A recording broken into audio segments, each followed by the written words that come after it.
अस्सलाम वालेकुम। Wears chemistry bye student में एक बार फिर से खुशामदीद। आज एक बार फिर हम एक नए टॉपिक के साथ अपने व्यूअर्स को खुशामदीद कहते हैं। तो आज का जो हमारा टॉपिक है वो MCQs के पॉइंट ऑफ व्यू से और शॉर्ट क्वेश्चन के पॉइंट ऑफ व्यू से बहुत इम्पोर्टेंट है। तो हम जो है वो आज के टॉपिक्स की तरफ मूव करते हैं। विद इन मिनट्स ये तो जो है वो टॉपिक कवर अप होगा।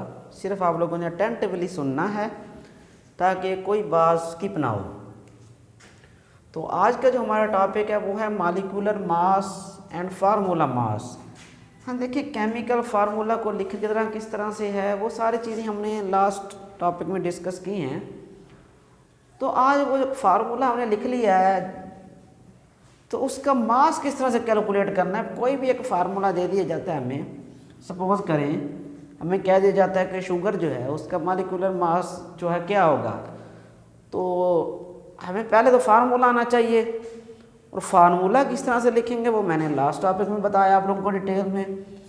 अब जब फार्मूला लिखना आ गया तो वहाँ से मास फाइंड आउट करना आसान है, कोई मुश्किल बात नहीं है उसमें।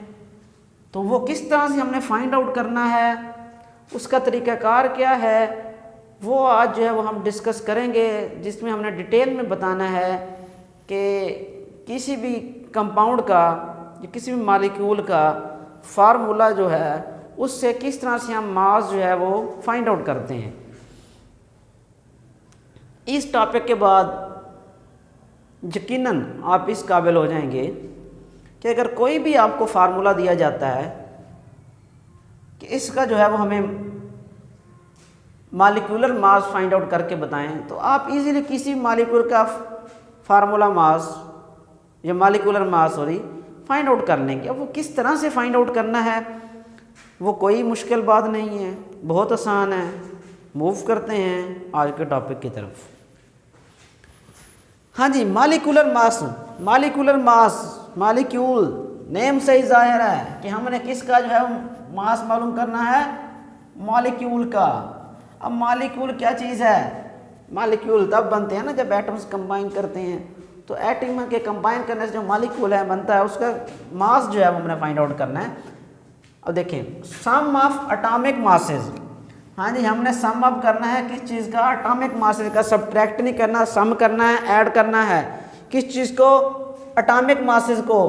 कौन से एटॉमिक मासेस को, वो सब एटॉमिक मासेस जो किसी भी मॉलिक्यूल के अंदर एटम मौजूद हैं उनका एटम्स का जो मास होगा उसको क्या कर देना है, सम अप कर देना है। तो जो रिजल्ट आएगा वो मॉलिक्यूलर मास होगा। ये आसान सी चीज़ है।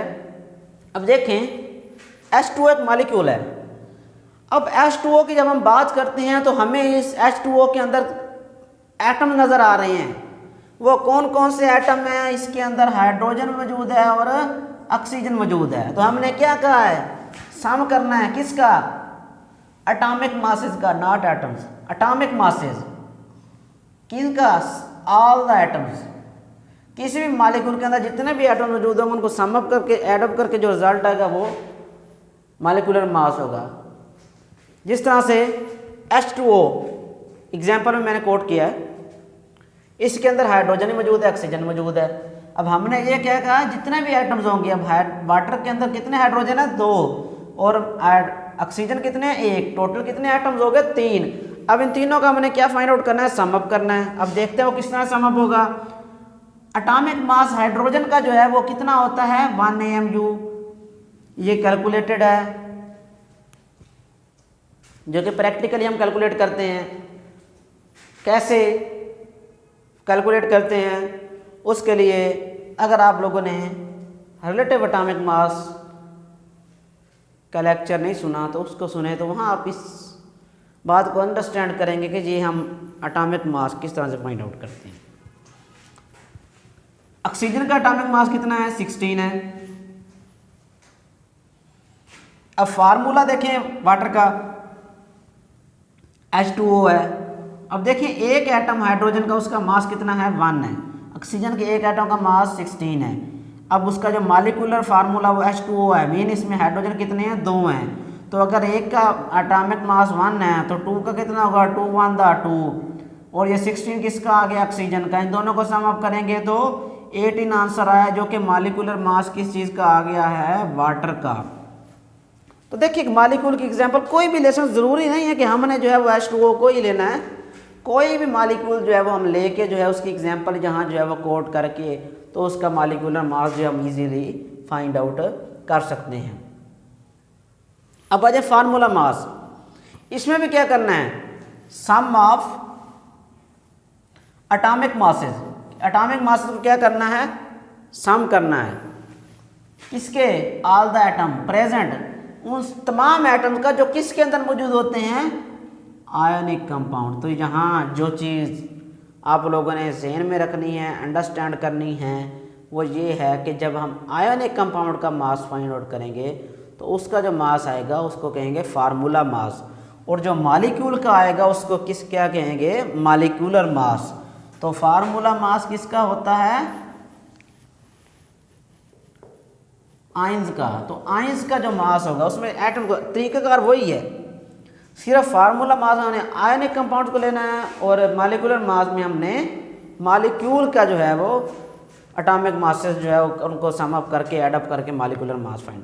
अब देखें एटॉमिक मास जब देखें मैंने एग्जांपल यहाँ कोट किया सोडियम क्लोराइड टेबल साल्ट हर घर की ज़रूरत, उसमें एटॉमिक मास ऑफ सोडियम कि सोडियम जो है उसका एटॉमिक मास कितना है, उसका रिजल्ट क्या है 23 AMU।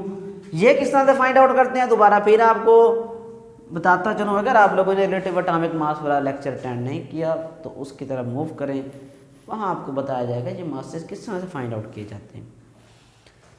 अब उसके बाद क्लोरीन का जो एटॉमिक मास है वो कितना है 35.5, formula unit NaCl। Sum up करना है उनके एटम के जो मासेस होंगे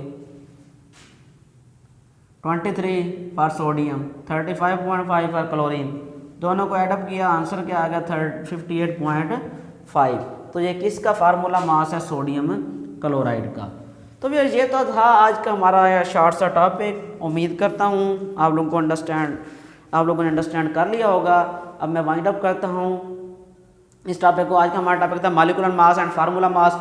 मॉलिक्यूलर मास में जो है हमने एटम का जो है मासेस जो है उसको जो क्या करना है सम करना है, किसी मॉलिक्यूल के अंदर जितने भी एटम्स होंगे उनको सम अप करने से ऐड अप करने से उनके एटॉमिक मासेस को ऐड अप करने से जो आंसर आएगा उसका क्या होगा मॉलिक्यूलर मास। जब हम बात करेंगे फार्मूला मास में तो किसी भी आयोनिक कंपाउंड के अंदर जितने भी एटम्स होंगे उनके जो है एटॉमिक मासेस को सम अप कर देंगे तो जो आंसर आएगा जो रिजल्ट हमारे पास आएगा वो क्या होगा आयोनिक फार्मूला मास होगा या आयोनिक मास होगा। तो वो किसका, जिस तरह से मैंने एग्जाम्पल में यहाँ सोडियम क्लोराइड पुट किया आयोनिक कंपाउंड है, फार्मूला मास मॉलिक्यूल में मैंने एग्जाम्पल पुट किया वाटर की, वाटर का जो है मॉलिक्यूलर मास कितना आया 18 आया, सोडियम क्लोराइड का 58.5 किस तरह से आया है वो मैंने आप लोगों को बता दिया है डिटेल में। अगर फिर भी कोई कन्फ्यूजन रह गई हो तो कमेंट बॉक्स में आप पूछ सकते हैं, और अगर आप लोगों को ये टॉपिक समझ आ गया हो तो आपने कमेंट बॉक्स में जाके इसके रिलेटेड एग्जाम्पल कोड करनी है ताकि जो है मैं अंडरस्टैंड कर सकूँ कि आपने किस लेवल तक जो है वो इन टॉपिक्स को मॉलिक्यूलर मास और फार्मूला मास को पिकअप किया है।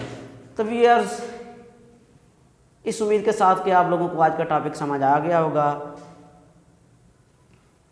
टॉपिक आज के जो है वो लेक्चर को वाइंड अप करता हूँ। मिलते हैं एक नए टॉपिक के साथ, तब तक के लिए अल्लाह हाफिज़।